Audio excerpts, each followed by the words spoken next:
Hillary Clinton delivered a speech today on her strategy for fighting ISIS and dealing with the ongoing conflict in Syria. Here's an excerpt. Let me start with the campaign to defeat ISIS across the region.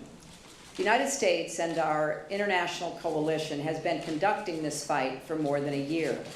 It's time to begin a new phase and intensify and broaden our efforts to smash the would-be caliphate and deny ISIS control of territory in Iraq and Syria. That starts with a more effective coalition air campaign, with more allied planes, more strikes, and a broader target set. We need an immediate intelligence surge in the region. A more effective coalition air campaign is necessary, but not sufficient. And we should be honest about the fact that to be successful, airstrikes will have to be combined with ground forces actually taking back more territory from ISIS. Like President Obama, I do not believe that we should again have 100,000 American troops in combat in the Middle East. We have more sections of her speech, the different strategies that she wants to pursue in Syria, in Afghanistan, in Iraq. We're going to talk about all of those. What did you think about that, the preview that there will be more airstrikes? There's talk of troops on the ground, not American troops, we swear, not American troops. But that boots on the ground will be necessary. Yeah. So, mixed feelings. Not all of it is wrong. A lot of it is right. So, do I want an intelligence surge? Yeah, I'd like to surge our intelligence a lot, right? So, to me, money spent on intelligence, you almost can't do enough of that, right? So, the more intelligence we have, the better we would be at preventing these type of attacks, because the guy who planned the attacks, who we just got in Europe, and I was going to say captured, but killed him thoroughly, right? Was in Syria. If we had better intelligence, maybe we would have known when he was coming back, what his plans were up to, right? So you can't give me enough intelligence. And one, to find out information, two, to prevent attacks, three, to know where the bad guys are so we can target better. Now, the part I totally disagree with is broader airstrikes. Now, what does that mean? That's the language that she used. So we go broader, if you know the targets, let's go hit the targets. If you want to hit beyond the targets, well, that's dumb. That's going to create more enemies, let alone killing civilians, which is immoral and kind of what they do, right? So you got to get in the weeds there to tell me what you mean by broader airstrikes. I mean, do we know of specific ISIS leadership targets that we're not hitting? Yeah, she's acting then as we if should it's hit those. We should hit those. It's like, okay, so we got some targets. We have 7 bombs today. Let's choose. I don't think that's how it actually works. We've got plenty of bombs. That's not the issue. We have billions of dollars going into the bombing. If you have actionable intelligence, okay, right? If you don't have actionable intelligence and you'd like to do broader airstrikes, that's a miserable idea and counterproductive, right? And then finally, the ground forces, again, devil's in the details there. You know what I've said over and over since the Paris strikes, and I've said it before. I'm a big believer in special forces. You want to swoop in against a targeted, to do a targeted operation based on great intelligence that we have, or good intelligence that we have. I'm on your side. That makes sense to me.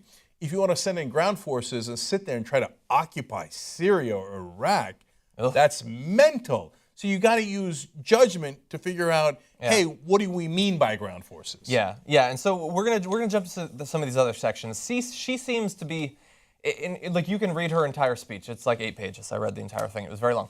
But she was saying that we have these special forces. We have people working in the region with the local forces, but we need to up what they're capable of doing while they're out there. They should be calling in airstrikes while they're out there with the local forces. And that sounds reasonable to me, but it also it reminds me of the draw up in forces for Vietnam. Like, we send in the advisors, and then maybe they start advising on, oh no, point your rifle this way, and then they take the rifle and they start pointing it. It sounds like this is how you get more ground troops into Syria. That's such a fair point, but I'm in a unique position here where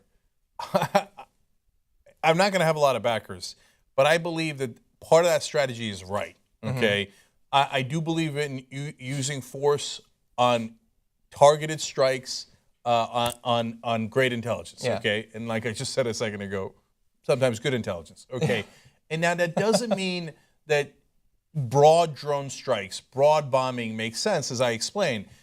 But you're right; it's easy to get sucked in. Yeah, that's why we need to elect someone who we trust in to not make that mistake, right? Is Hillary that person? I honestly don't know, I don't right? know. I know that on the right, we're not going to have that person. They're not even going to talk about not making that mistake. They don't think it's a mistake, right? They just bring in the ground forces. Just go crazy, Right. Jeb says ground forces. If a Bernie Sanders type of politician, Elizabeth Warren, someone who's solidly progressive and has proven it their whole lives, said to me, I'm going to use special forces in exactly the way that Hillary Clinton is describing, but I'm going to end it right there. Yeah.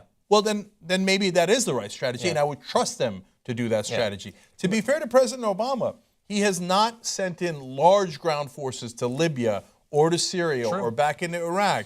So perhaps he's a guy you could trust to do a strategic strike without broadening. Exactly, yeah. Right? I want to get to some of the other points because I think she does have a couple of other good aspects to her strategy. She says, we've learned that we can score victories over terrorist leaders and networks only to face metastasizing threats down the road. So we also have to play and win the long game. We should pursue a comprehensive counterterrorism strategy, one that embeds our mission against ISIS within a broader struggle against radical jihadism that is bigger than any one group, whether it's Al-Qaeda or ISIS or some other network.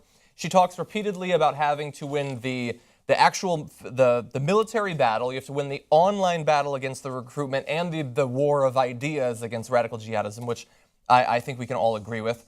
She says that we need to lay the foundation for a second Sunni awakening. We need to put sustained pressure on the government in Baghdad to get its political house in order, move forward with national reconciliation, and finally stand up a National Guard.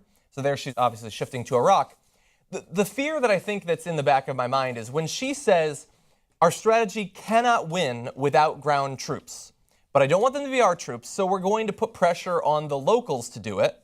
As if Obama hasn't been trying to get the locals to do it. Yeah. So then you face a conundrum.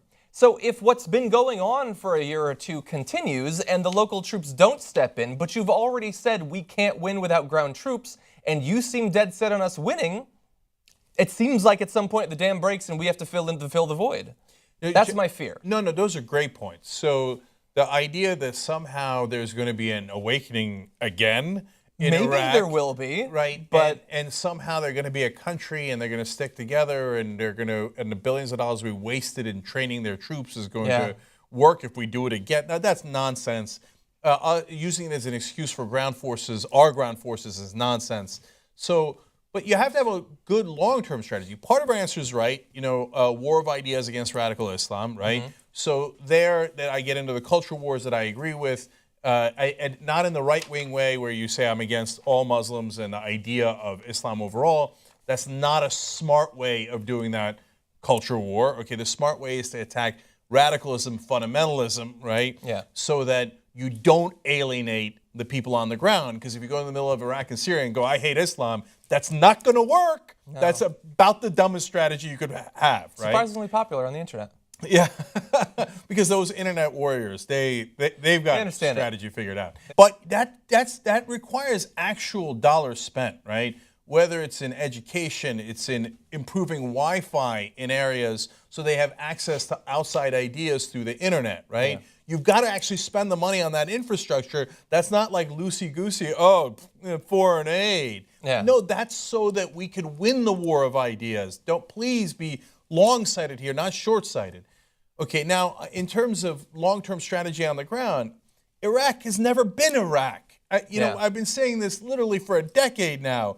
It's Shia, Sunni, and Kurdish areas. So the more you try to keep it together, the more unnatural it is, the more that it bursts out in this way. So can we please have a strategy that recognizes the obvious facts on the ground? If you keep trying to get Shia in southern Iraq to defend the Sunnis in middle Iraq, it's never going to work. You could spend $1 trillion training Iraqi soldiers and army to do that, and they're not going to do it because they don't empathize with the Sunnis in the middle, and they don't know anything about the Kurds in the north and don't give a damn about them, and they're never going to defend them. So let's be smart about what the reality on the ground is. A couple other quick areas from her speech. She says, this is in regards to Syria, we need to move simultaneously towards a political solution to the civil war that paves the way for a new government with new leadership and to encourage more Syrians to take on ISIS as well. And she sort of responded to some questions about how Russia would feel about that. And it didn't seem clear to me that she had a good answer to those questions.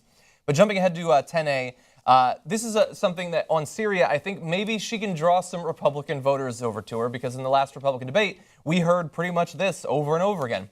I believe that the no-fly zone is merited and can be implemented, again, in a coalition, not an American-only no-fly zone. We'll try to clear the air of the bombing attacks that are still being carried out, to a limited extent by the Syrian military, now supplemented by the Russian Air Force, which I would say begs the question, so then how do you stop the Russian Air Force from violating the no-fly zone?